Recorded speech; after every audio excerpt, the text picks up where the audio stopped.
అమ్మా మీ అందరినీ చూడకుండా ఉండలేకపోయానే వచ్చేసాను మళ్ళీ. నువ్వు ఇంకా బతికే ఉన్నావా? ఏంటి సార్ రావుడు నా మీద పడ్డావు?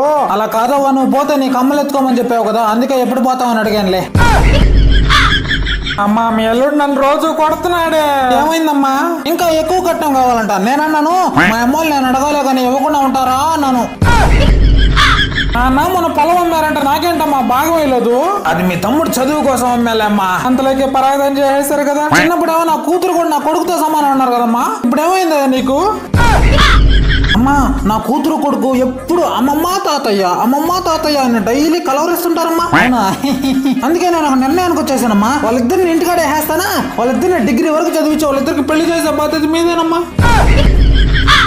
అరే మీ అందరిని వదిలి వెళ్ళాలంటే నాకు అదోలా ఉందిరా. ఏంటక్క ఇంకో 4 సంచులు ఎత్తుకోబాకపోయినావా? అరే నువ్వు ప్రతిసారి ఎక్కువ మాట్లాడుతున్నావు, ఈసారి ఈ విమానం అయిపోద్ది. అరే తమ్ముడు మొన్న తీసుకోపోయాను కదా షర్టు భలే నచ్చిందిరా మీ బావకి.